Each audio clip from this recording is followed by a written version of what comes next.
I bet you didn't know that by the time you're 80 years old your muscle mass has probably already shrunk by half from when you were younger. Sarcopenia is a terrible disease that steals the independence of millions of people around the world. It affects more than 50 million seniors. Falls caused by weak muscles send more than 300,000 elderly people to the hospital each year. Here we reach the shocking portion. The Journal of Physiology reports on research that disproves the idea that such severe muscle atrophy is unavoidable. Some persons in their 70s have the strength, function and even appearance of someone who is decades younger, whereas the majority of their age group has trouble doing even the most basic of tasks like getting out of a chair or climbing stairs. These people are able to maintain full independence far into their 90s, and they frequently surpass others half their age on strength tests. They also keep climbing mountains and playing sports like and subscribe for more educational health videos like this one if you enjoyed it. What then is their trade secret? Well, 93% of seniors have no idea what habits can significantly delay or even reverse age-related muscle loss, but researchers at the Mayo Clinic have found them. Most doctors never tell their elderly patients about the most important habit that can help them regain lost muscle mass well into their 70s and 80s. According to researchers at Harvard Medical School, what science has proven to be crucial for preserving strength as we age is actually contradicted by many doctors' recommendations. Keep reading, because the first habit is likely something you do incorrectly on a daily basis. This typical blunder is speeding up the process of muscle atrophy by activating genes that normally would not do so. Fixing this one behavior could mean the difference between enjoying your golden years on your own or needing help from others. Get this video liked and subscribe to our channel for more content like this. Before we start, also tell us in the comments where you're watching from. Alright then, let's go right in. The seventh habit is hormetic stress. One of the most paradoxical things that strong 80-year-olds do is subject themselves to hormetic stressors, which are specific types of stress. Hormesis is the phenomenon wherein chemicals that would be toxic at higher dosages have positive effects when exposed to them at lower ones. What doesn't kill you literally makes you stronger, particularly in terms of muscle. According to studies conducted by the Buck Institute for Research in Aging, brief exposures to certain stresses trigger cellular defense mechanisms that allow for the preservation and even enhancement of muscle function and growth in individuals far into their 80s. Variation in temperature is the primary hormetic stressor utilized by superagers, activating brown fat, increasing mitochondrial biogenesis and triggering adiponectin, a hormone that protects muscle tissue from breakdown. Short exposure to cold, such as ending showers with 30 to 60 seconds of cold water or brief cold plunges, is beneficial. Saunas and hot tubs work in a similar way, activating heat shock proteins that protect muscle cells from harm and repair them. 10 years of sauna use was related with 40% less muscle loss than non-SA users. According to a Finnish study, regular sauna use was defined as 4 to 7 times weekly. Intermittent fasting or eating within stringent time constraints is the second hormetic stressor in order to increase muscle quality and stimulate autophagy, the cellular cleansing process. Superagers restrict their food consumption to a narrow window of 8 to 10 hours each day without causing weight loss. This technique improves mitochondrial activity in muscles by as much as 10% in as little as 12 weeks. According to research from the Salk Institute, muscle contractions, although transient and powerful, constitute the third hormetic stressor, overcoming isometrics, in which superagers repeatedly push or pull stationary objects to their limits for 5 to 10 seconds at full speed, is a common kind of exercise. These short yet forceful contractions communicate with muscle cells to keep them large and active without putting too much strain on the joints. The sporadic character of these stresses is what gives them their potency. They need to be short and followed by plenty of time to recover. Properly administered, these controlled stresses activate longevity genes, including as foxes and sirtuins, which primarily aim to maintain muscle mass as we age. Try to ease into these habits little by little until you develop a tolerance. You don't want to overwhelm your system. Gentle, helpful stress is what you're aiming for. Strategy for protein timing is the sixth habit. Although the amount of protein consumed is a major concern for seniors, studies suggest that the timing of protein consumption may be even more critical. Scientists refer to the gradual Decline in protein utilization that occurs with age as anabolic resistance.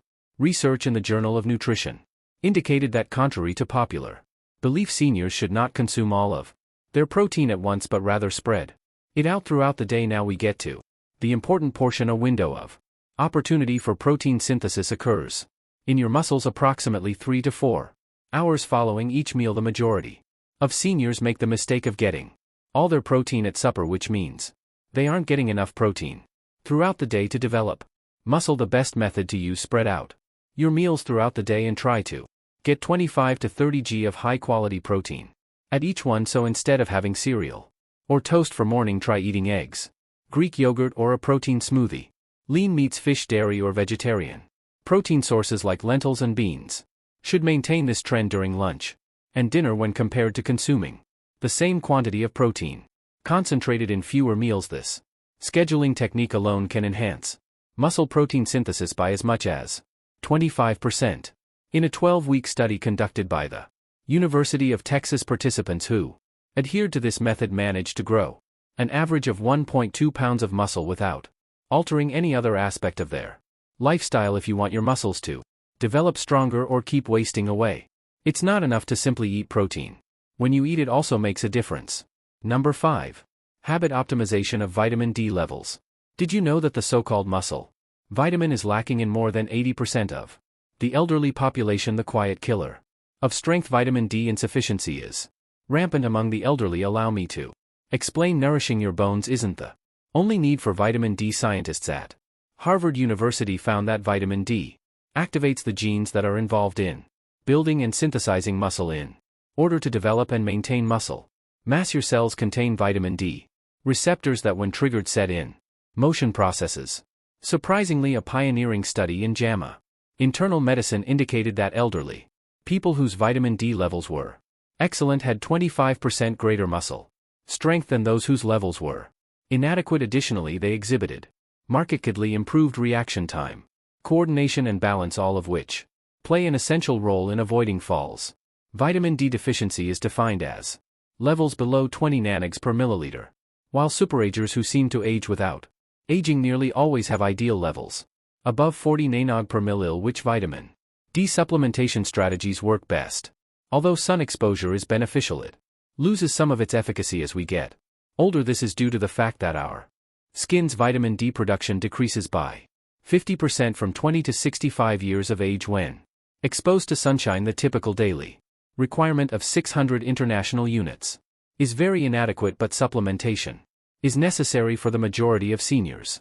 Although this should be customized based on blood testing, research indicates that the majority of seniors require 2,000 to 4,000 international units per day to achieve appropriate levels. Include vitamin D-rich foods such as fatty fish, egg yolks, and fortified dairy with this, and try to get 15 to 20 minutes of direct midday sun exposure if you can. A word of caution: insufficient levels of vitamin K2, which is present in fermented foods and specific animal products, prevent calcium from reaching the arteries and instead promotes its use by the bones. Thanks to the synergistic effect of vitamin D, arteries may become calcified if vitamin D supplementation is done at high doses.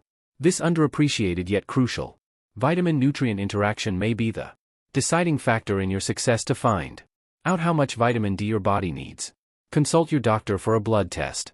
Then, to keep your muscles from wasting away, try to keep your levels above 40 milligrams per milliliter. Rule number 4: manage inflammation every day. So what do really strong elderly people have in common? Interestingly, the levels of inflammation are quite modest across the board.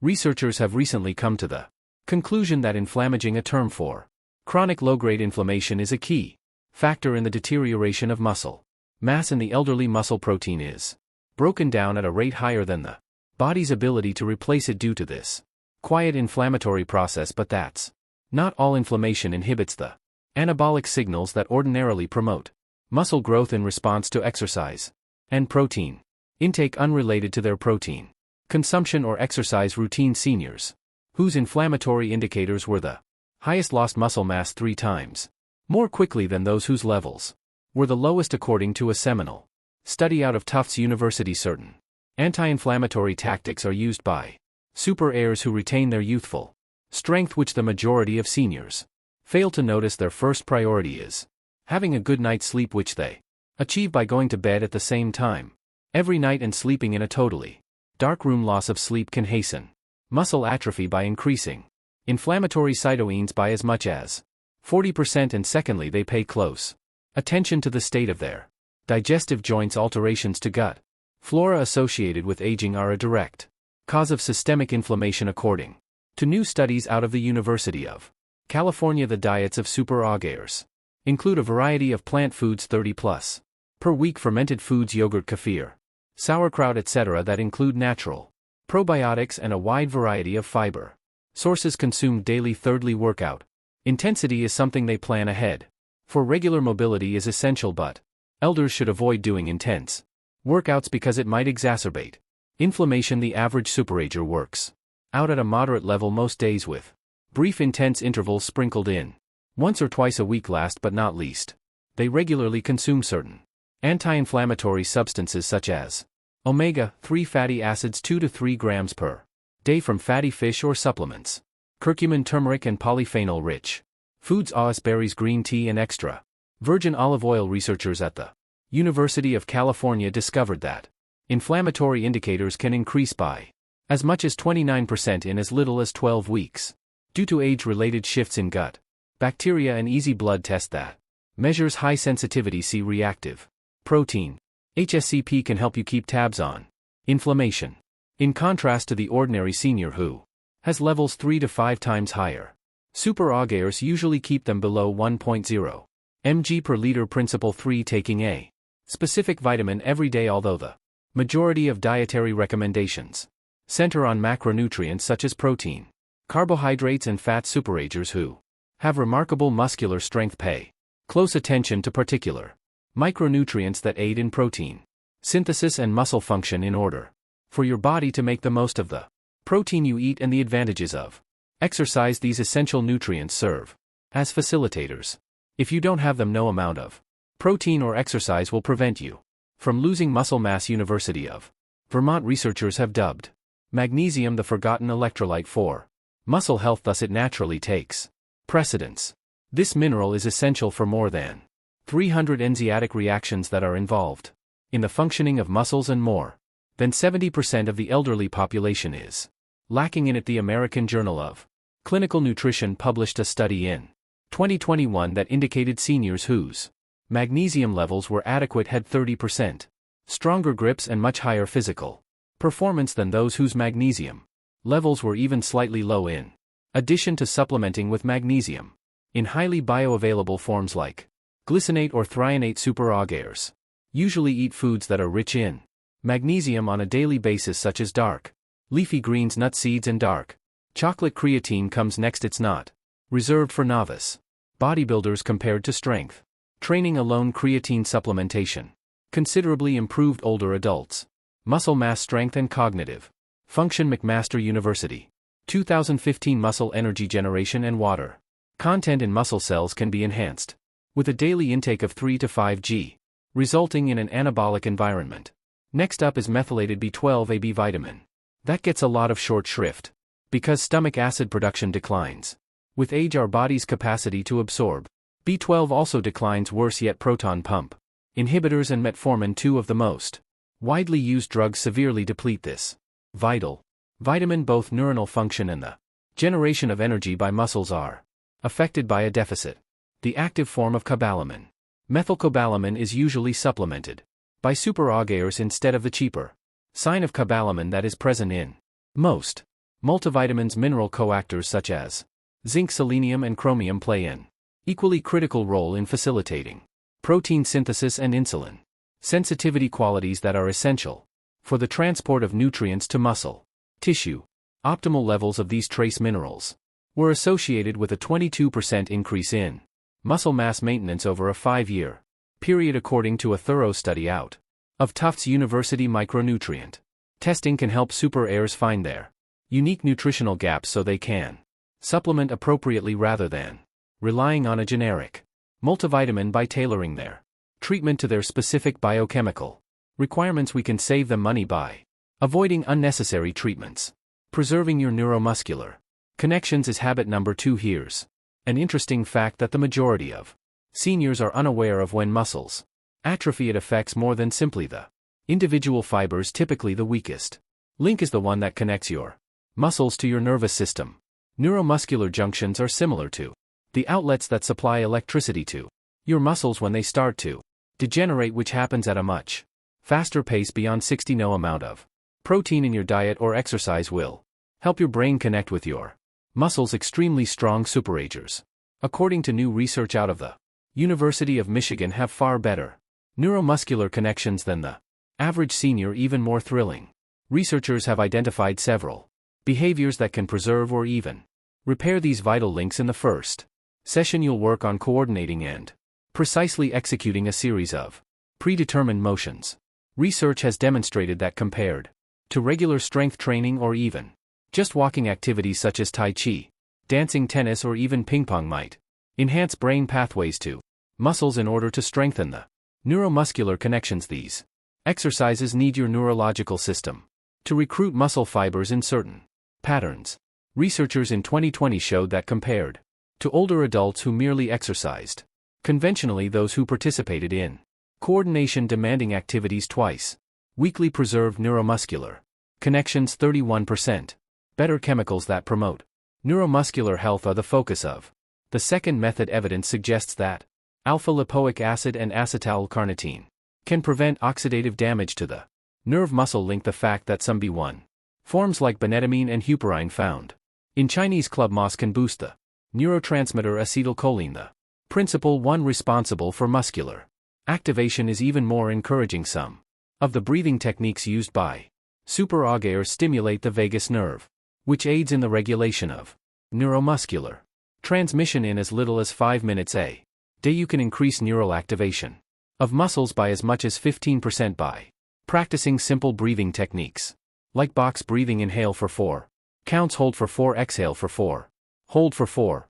Possibly the most intriguing is the link between mental activity and the maintenance of neuromuscular connections. Columbia University conducted a seminal study that indicated older adults' muscular function was far better preserved when they routinely participated in challenging cognitive pursuits, since the neuromuscular system and the brain share many neural pathways. The researchers found that brain training had a direct positive effect on the neuromuscular system. Using these neuromuscular preservation techniques, superagers can keep their brain connections strong far into their 80s and beyond, allowing them to recruit muscle fibers efficiently. First habit: resistance exercise that builds over time. The most crucial habit that distinguishes exceptionally strong 80-year-olds from their counterparts is the one that experts at Tufts University deemed the most powerful anti-aging drug ever found. We have arrived at this habit: resistance training that builds upon itself, but not in the manner that the majority of seniors do it, by using targeted resistance training programs. The superagers whose strength levels defy their real age fight the biological processes of muscle atrophy. Most elders never learn this fundamental truth: your muscles function according to the use it or lose it principle, with a crucial exception: in order to maintain them, you must gradually challenge them, keeping up with the same modest weights week after week. Going for a walk or doing water aerobics won't be adequate to keep muscle mass over the age of 60. How is the method used by superagers unique? To begin, the emphasis is on intensity, not duration. 2 weeks of high-intensity resistance training to the point of failure resulted in greater muscle gain for seniors compared to 5 weeks of moderate intensity exercise. According to research out of McMaster University, the most important thing is to get to the point where you can't do another repeat with proper form. What exercise physiologists term transient muscle failure. This triggers protein synthesis in the muscles for as long as 72 hours after exercise by sending strong anabolic signals. Secondly, superagers put an emphasis on compound motions which use numerous muscular groups all at once. Their mobility and joint health should be taken into consideration while designing reduced versions of squats, deadlifts, rows, pushes, and pulls compared to isolated actions like bicep curls or leg extensions. These motions produce a stronger hormonal reaction. Third, they use progressive overload, which entails progressively raising the level of difficulty as time goes on. Using the same weights month after month causes stagnation because your muscles adapt to whatever stress you put them under. People who are super augers keep track of their workouts and push themselves to do a little bit more each time. As a fourth point, they put an emphasis on the eccentric or lowering parts of workouts, which are known to be helpful for strengthening the muscles of the elderly. Lowering the weight slowly puts more strain on the muscles without putting as much strain on the joints. Amazingly, this method works even for people who are running behind schedule. Older adults who started a 12-week program of progressive resistance training enhanced their strength by 35% and added an average of 3.3 pounds of muscle, according to a revolutionary study out of the University of Alabama. Along with these remarkable changes, there were also increases in cognitive function, bone density, and blood glucose control. What therefore is the most typical blunder that retirees make? The problem is that many think resistance exercise is too risky or old-fashioned for them. The true hazard lies in the fact that resistance training is essential to prevent further muscle loss, which in turn increases the risk of fragility, falls, and independent issues. Get into the habit of progressive resistance training if you only do one thing from this video. If you want to make sure you're doing everything correctly, see a trainer first, then work up to the intensity that's right for your fitness level. Achieving just 2 30-minute sessions per week can have a profound impact on how quickly you age. Here they are, the 7 practices supported by research that account for the remarkable muscular strength that some 80-year-olds keep going strong. Pick a habit that you can easily implement today and work your way up to the others. Putting effort today into building your strength and independence will pay dividends in the long run. It is time for you to speak up. Are you currently engaging in any of these 7 habits? If so, which one caught you by surprise? Is there an elderly person in your life that possesses remarkable strength? Considering their age, leave a comment below and tell us about yourself and your thoughts. Please share them with us. Much obliged for your time.